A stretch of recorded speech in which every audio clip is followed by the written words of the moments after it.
go over a huge bump.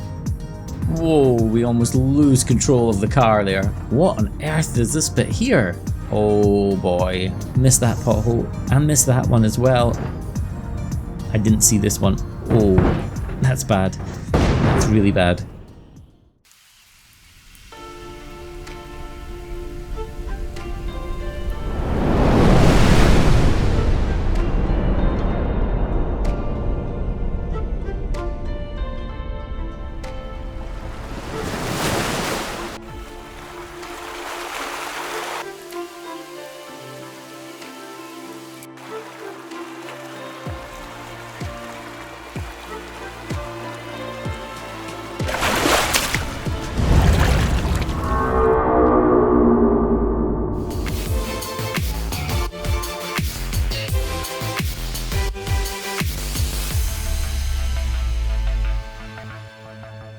Hello everyone, I hope you're well. I'm Stu and welcome back to BeamNG. Today we're trying out the Flood Escape Crater map by Spencer Johnson. Now if you've seen this mod in action before, then you've probably witnessed the frantic nature of the driving involved, often resulting in a massive crash before the floodwaters even get anywhere near your car. So I'm going to try and do things a little differently. Can we complete the challenge, but by driving smoothly? I have the flood speed set to 2, which is pretty much standard, and I'm aiming to go from the base of the map up to the fuel station rather than all the way to the top. Sounds easy, right? Well, this is my car, a 2011 Ford Crown Vic Taxi, and it's a big old boat. I mean barge, no, land yacht. Actually, all of those things would help us in the flood, but you get the idea. It's not a race car, not fast. It has antique leaf spring suspension, really slow slush box automatic, and, well, I'm not the best at driving it. Since the excuses are rolling, I'd better confess I've only practiced this run once, and I destroyed the car way before the fuel station, so there's a big chunk of this map I've yet to drive. Anyway, enough jibber jabber, let's get on with it and see how we do. Okay, and away we go. Let's not do anything too crazy. The idea here is to try and drive as quickly as possible without making too many mistakes, because I know if I get massive slides or I damage the car in any way, the game is going to be over for us. So we'll throw the car into this section of mud, let it run wide, and try and not overstress the car too much at all. It handles like an absolute boat, so we've got to give it a lot of allowances for that, and the suspension takes a long time to settle down. Here's a narrow part of the course, and the good news is we can straight line most of these corners because the grip on the dirt is pretty much as good as it is on the cement. Don't see the water at the side there yet, but that doesn't mean it's not rising at a crazy rate. I look to the right, I don't see the water there at all. I'm going to brake fairly hard for this corner, watching that I don't hit any of those tree stumps on the inside, and get a bit of a slide on and nearly hit that little shack. Okay, we go through some more mud and we're looking out for potholes here. I think there's one on the right hand side coming up, so we'll watch out for that. Oh, there it is. This is the difficulty of this map. There's lots of dark patches on the tar and it's difficult to see where the potholes are. Now, as we come up here, aim for the yellow sign, cut the left-hander fairly tightly because that house on the right hand side is really, really close to the road.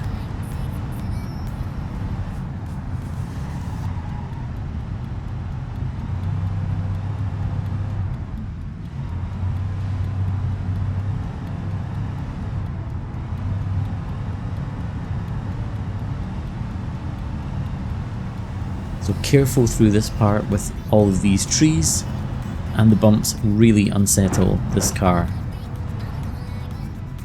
Get a bit of a slide going there, and I honestly can't remember if there are any potholes along here, so we're going to have to be fairly careful.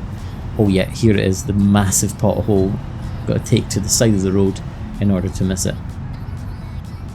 Up here there's loads of mud. Looks like there's been a landslide. and we just try and coast through there as best we can. The car made a noise, so hopefully we haven't damaged anything underneath our vehicle. Now when we come up to this bridge, we've got to remember to stay left.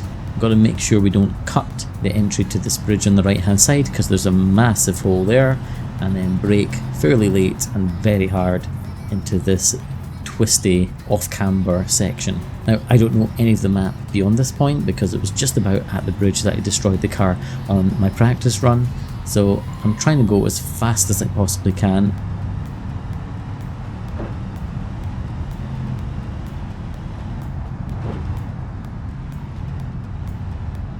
We just missed that massive pothole there, so are there going to be any more?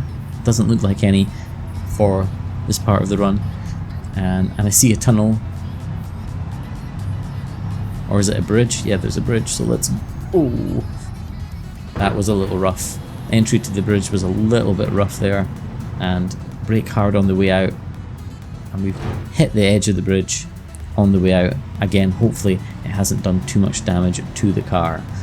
Let's try and straight line some of these corners, because I know the water will be getting really close.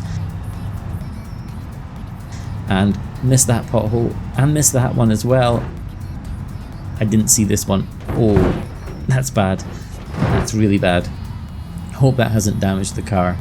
I didn't realise there were so many of those potholes all together, and I just coasted through that one because there was nothing else that I could do. Now look over on the right hand side, you can see the level of water rising, and we're still, I think, a little bit away from the fuel station, so let's try and shorten these corners as much as we can by taking the racing line without taking too many risks.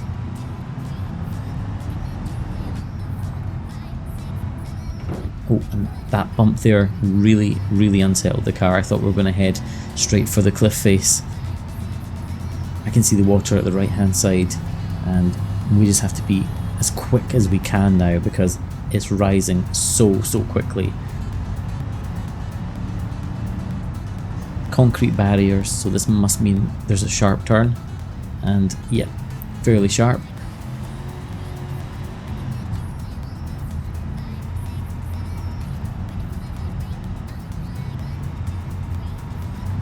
Now this is bad news, a downhill section, and unfortunately the water has got us at that time. Let's have a look at the map and see how far we got.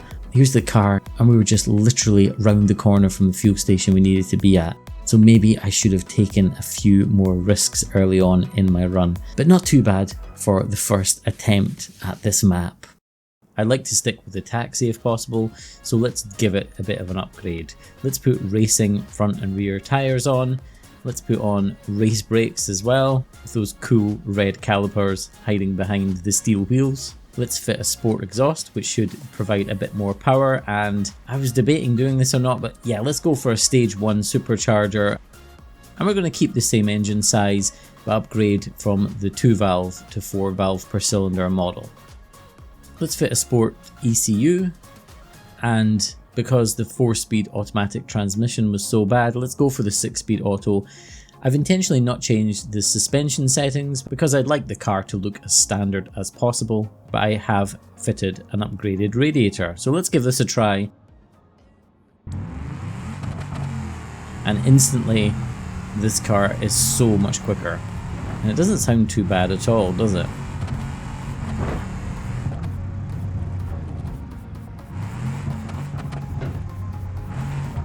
Well, remember I said at the start of the video that I'm going to try and do this as smoothly as possible, and what I meant by that was put as little input into the steering as possible and prevent as many slides as possible, but I think with this amount of power and the standard suspension setup, this one is going to be kind of difficult. I think we're going to get a lot more slides going on.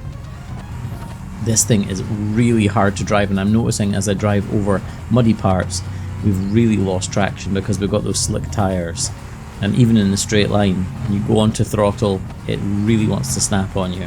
So we have to keep it easy. I feel much more confident that I know the track, at least up to the fuel station, so that's all we're aiming for. Let's get round to the fuel station and see if we can beat the water round to that fuel station. Whoa, as we slide big time over that muddy part of the road. If I can, I'm going to put a view of the outside of the car in the corner of the screen, and that probably is going to look really smooth when we do this. But inside the car, you can see here we're really seesawing at the steering wheel because the suspension is taking such a long time to react and to settle down. And I would say that's the way you drive this Crown Vic, especially when it's tuned up like that. You're reacting to all of its moves.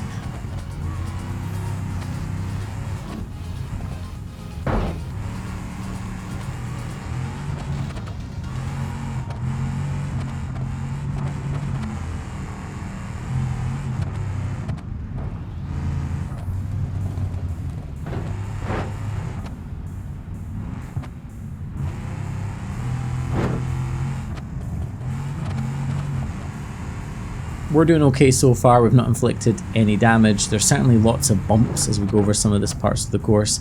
And in here, let's take it nice and easy. We're getting quite a lot of hopping going on. And we made it through that muddy part, not too bad.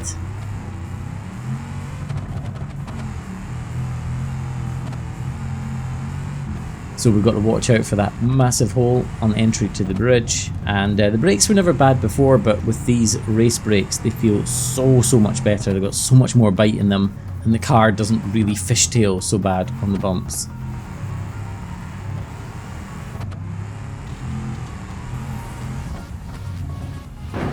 That landing there was a little bit scary, but we're still doing pretty well. I'm trying to stay off the grass and off the dirt at the side of the road. We missed that huge pothole there, and that would be race ending for us if we wound up in there.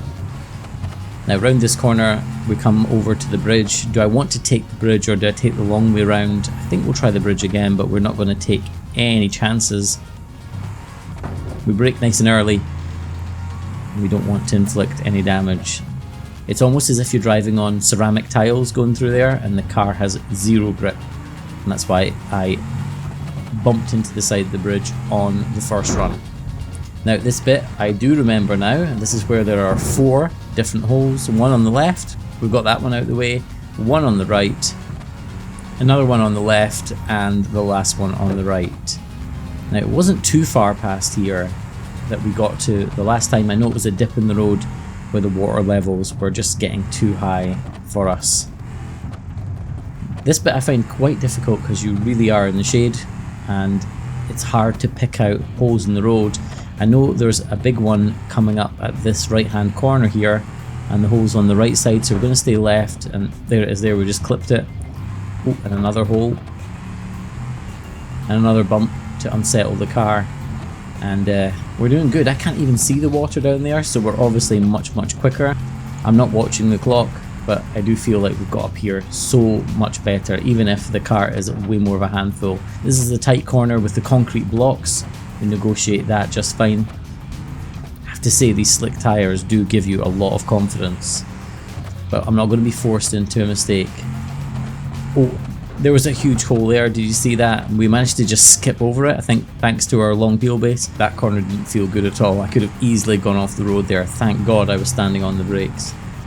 We come up the other side, the fuel station is there, we made it to the fuel station, that's fantastic, but rather than stop there for fuel, let's continue on up the hill and see how far we get as I get a huge slide on, as I'm a bit too greedy on the throttle.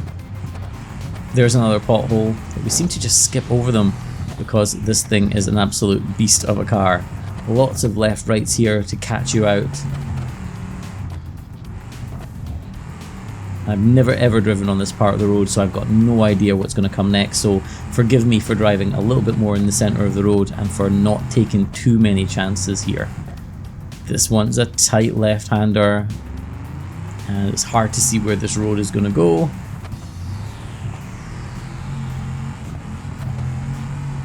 Sharp right there, and this looks like a really sharp left as we run through another pothole. Honestly, I'm going to win a prize here for jumping through every single pothole, and there goes another one. Unbelievable. I didn't even see that one coming. Here's another construction area. Are there any potholes here? There doesn't seem to be, but we'll take it nice and easy. And the car really wants to step sideways when you get back on the throttle.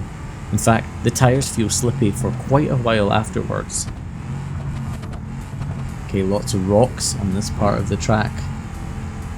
We're doing good for speed. I don't see the water, I'm not trying to think about it too much.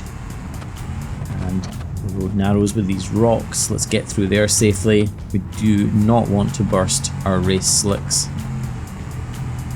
I can see the water rapidly rising over there, so it must be getting pretty close.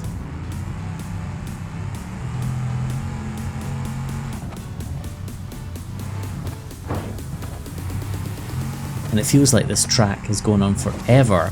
Oh, big stone. What on earth is this bit here? Oh boy, I did not realise we would be going mud running today. Now I'm scared to come completely off the throttle in case I get the car bogged down, so I'm using quite a bit of gas here just to try and keep the car going. And look at the time we're losing here. This is a nightmare. Come on, come on, come on. Come on, come on, get out of this mud. Yeah, maybe putting the race slicks on was a bad idea. We got out of there, thank God. I thought we were going to be stuck.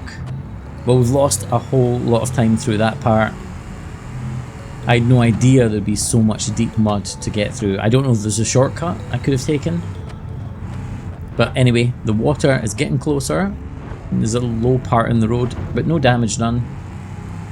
Yeah, this water is getting really close to us, and the only saving grace is we're gaining altitude pretty quickly up the side of this cliff.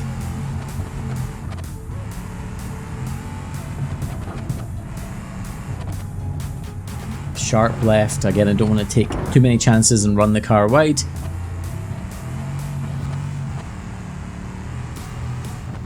This has got to be the end of the track, guys. Please tell me this is the end as we go over a huge bump and a... Whoa, we almost lose control of the car there. Is this the end? Yes, it is!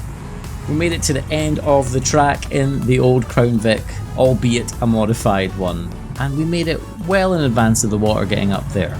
We've got time to have a little bit of a celebration and catch our breath.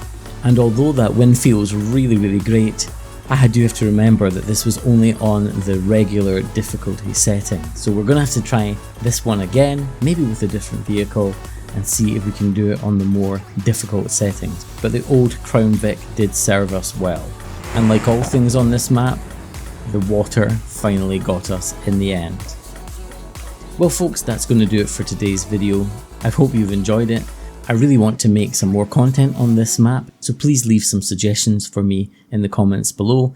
Let me know what you thought of the map, and of course all the mods I've used are linked in the video description below.